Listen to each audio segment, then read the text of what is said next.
चुनावी दौर में सियासी दांव पेच का दौर भी शुरू हो गया है। सोमवार को बिरगांव में सांसद सुनील सोनी के कार्यक्रम के दौरान कॉलेज में घुसकर युवक कांग्रेसियों ने हंगामा कर दिया। इस दौरान सोनी कॉलेज में एनएसएस की छात्राओं के साथ चंद्रयान की सफलता पर बात कर रहे थे। आज इस मामले में सोनी ने कहा कि कांग्रेस पार्टी छत्तीसगढ़ को पश्चिम बंगाल बनाने पर तुल गई है। सांसद सोनी ने कहा कि बिरगांव में गैर राजनीतिक कार्यक्रम था। चंद्रयान की सफलता पर छात्राओं से चर्चा हो रही थी। युवक कांग्रेस के कार्यकर्ताओं ने बीच कार्यक्रम में आकर गाली गलौज की। सोनी ने साफ तौर पर कहा कि जो कार्यकर्ता आए थे वे विधायक सत्यनारायण शर्मा के बेटे पंकज शर्मा के करीबी थे। सोनी ने आगे कहा कि कॉलेज की छात्राओं ने मुझे बताया कि युवक कांग्रेस के कार्यकर्ता कॉलेज में आकर अक्सर हंगामा करते हैं। सोनी ने कहा कि मेरे कार्यक्रम के दौरान युवक कांग्रेस के कार्यकर्ताओं ने हंगामा क्यों किया, ये समझ नहीं आया। आने वाले दिनों में भाजपा पुलिस को सूचना देकर अपने कार्यक्रम करेगी। उन्होंने पुलिस प्रशासन पर भी दबाव में आकर काम करने का आरोप लगाया है। नंद कुमार पटेल महाविद्यालय में मेरा कार्यक्रम था, उसमें गया और ये जो कार्यक्रम है ये मेरा पूर्व निर्धारित था, 3 दिन पहले से निर्धारित था। और अगर अतीत को देखेंगे तो मैं जब महापौर था तब से जो है मैं स्कूल और कॉलेजों के अंदर में जाता रहा हूँ। उस समय भी मैं लगभग 2.5 लाख बच्चों से मेयर के रूप में मिला था। अभी मैं 1.5 लाख से अधिक बच्चों से सांसद बनने के बाद मिला।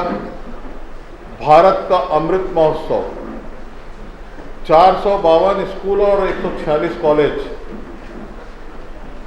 जो 15 अगस्त 2023 को समाप्त हुआ। नया भारत उत्सव ये प्रारंभ हो चुका है। लेकिन कल जो है मैं केवल एक बातचीत छात्र छात्राओं से करूं इसलिए गया था। वहाँ के प्रिंसिपल, प्रोफेसर सभी लोगों ने मेरा अच्छा स्वागत किया, अगवानी की, सम्मान दिया। और उस कार्यक्रम के अंदर में जब मैं भाषण देना चालू किया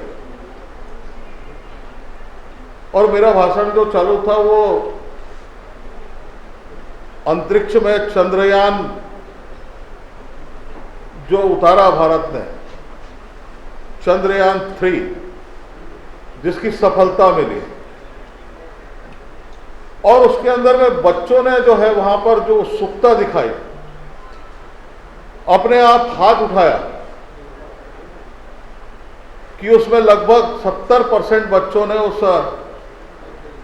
उसको डायरेक्ट टेलीकास्ट में देखा था। और जब मैं बात को प्रारंभ किया उतने में जो है 10-12 ये शब्द अच्छा नहीं है, लेकिन जो घटना घटी है इसलिए शब्द का उपयोग कर रहा हूं कि युवक कांग्रेस के जो एक गुंडे का रूप लेकर जो है उस सभागृह के अंदर में घुस गए, हमारी बच्चियों की टेबल के ऊपर में खड़े हो गए। पहले अभद्र गालियां देके घुसे, उसके बाद वहां पर भूपेश बघेल, सत्यनारायण शर्मा जी, पंकज शर्मा जी के नाम से नारा लगाया। 200 बच्चियां बैठी थी, उनका डर मैं देख रहा था, उनका चेहरा देख रहा था। मैं देख रहा था कि ये डर क्यों नहीं रहे। और उन बच्चियों को तो मैं, बहुत छोटी है लेकिन फिर भी प्रणाम करूंगा। एक छात्र, एक छात्रा वहां से एक जन नहीं उठे। और उस दृश्य को जब मैं देखकर मेरे को उठना पड़ गया। भाषण का माइक छोड़कर जब मैंने कहा कि बाहर चलो, गुस्सा बहुत था अंदर में, लेकिन मेरे साथ में एक पद भी जुड़ा था सांसद का और मेरी उम्र भी जुड़ी थी। उस पर मैंने संयम बरत के जो है उनको बाहर किया। पुलिस वाले बाहर खड़े थे, मुख दर्शक थे, उसका भी वीडियो मेरे पास। उसके पास अनुरोध मेरा कार्यक्रम हुआ, सब बच्चों से बातचीत हुई मेरी। और बातचीत होने के बाद में जब कार्यक्रम खत्म हुआ तो मैंने उन बच्चों से पूछा इतने उपद्रव और इतने नारेबाजी और जिस प्रकार से लोग अंदर घुसे थे, बेटा तुम लोग डरे क्यों नहीं? मैं समझ रहा था उठ के भगदड़ मचेगी। उन बच्चियों ने कहा अंकल ये पहली बार नहीं है, इसको जो है हम लगातार सह रहे हैं। और प्रिंसिपल का चेहरा देख रहा था मैं, तिवारी मैडम, प्रोफेसर्स लोगों को देख रहा था। एक आदतन हो गई उनकी, किस प्रकार से उस वहां पे कॉलेज खोलना छात्र छात्राओं के लिए मुश्किल खड़ी करना।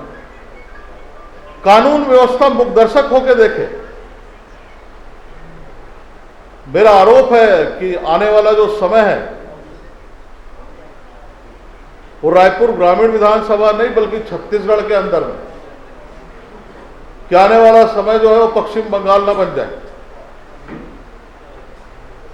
मैं आज भूपेश बघेल जी को पत्र भी लिखूंगा और चुनाव आयोग को भी पत्र लिखूंगा, और मेरा प्रयास होगा कि प्रदेश के मुखिया के नाते, मुख्यमंत्री के नाते वो अपने युवक कांग्रेस के लोगों के अंदर में कुछ संस्कार दें। और युवक कांग्रेसियों से भी मेरा आग्रह है कि वो कांग्रेस की संस्कृति से संस्कार मत सीखे। उनके माता पिता ने जो संस्कार दिया उसका पालन करें, उसका आत्मसात करें, नहीं तो इन युवाओं का भविष्य भी खराब है। और इस घटना को जब मैंने देखा तो मेरे राजनीतिक जीवन में मैंने कभी देखा भी नहीं और सुना भी नहीं कि किसी सांसद जो है जहां पर देश की और दुनिया की बात करके बच्चों को प्रेरित करने का काम कर रहा हो, उस कार्यक्रम में बेवजह व्यवधान डालना। मैं रात के सोचा, बहुत देर रात तक सोचा कि उस कार्यक्रम में खराबी क्या थी। क्या वहां पे हमने हमारे कोई कार्यकर्ता की फौज लेके गया था, या फिर मैं वहां पर जो है प्रधानमंत्री मोदी जी जिंदाबाद या भारतीय जनता पार्टी जिंदाबाद या कोई नारा वहां पे लगा हो। गैर राजनीतिक कार्यक्रम।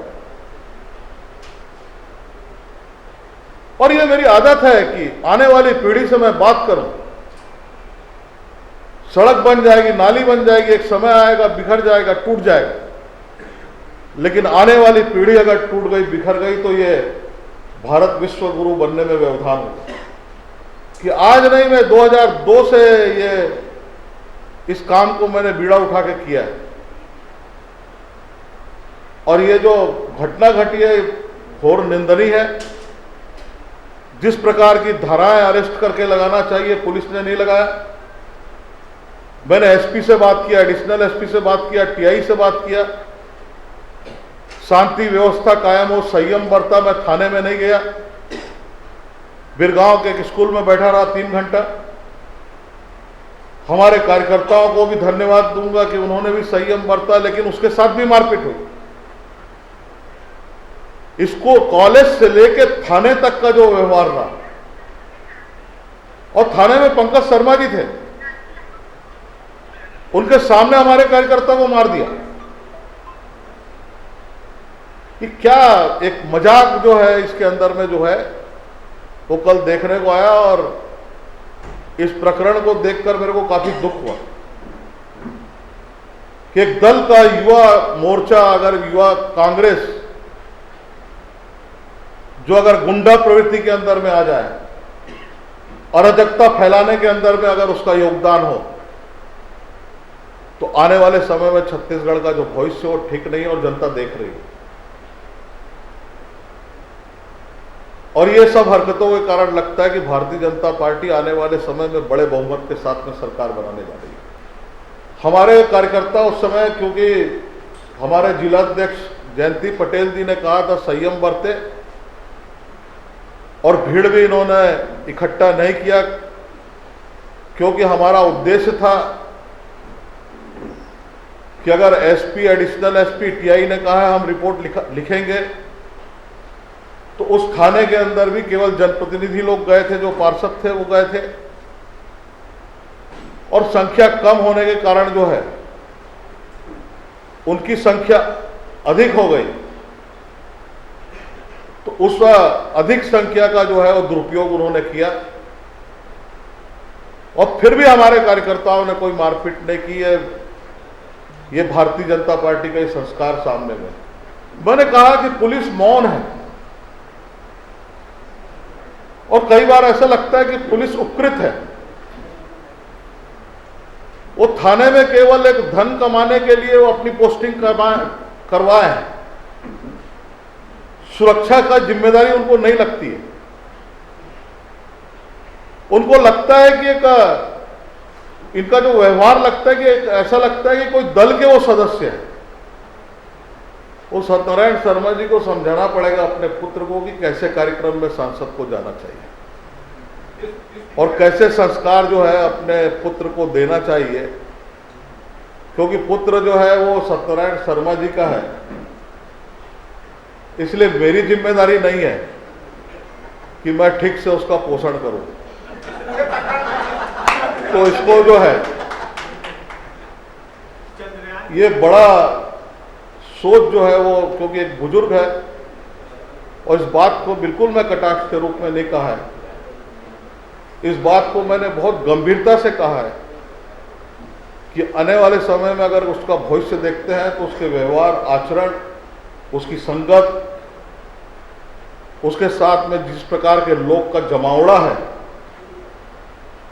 उस पर सत्यनारायण शर्मा जी को अध्ययन करना चाहिए, क्योंकि काफी उम्र के हैं, अनुभवी है। पुलिस का जो रूप था पहले लगा मेरे को निष्पक्ष है, क्योंकि लगातार एसपी, एडिशनल एसपी और टीआई के फोन भी आए थे मेरे पास, और मेरे को आश्वस्त करने का प्रयास भी किया कि हम कार्रवाई कर रहे हैं। लेकिन जो इसका अंत हुआ उससे लग रहा है कि पूरा पुलिस प्रशासन दबाव में,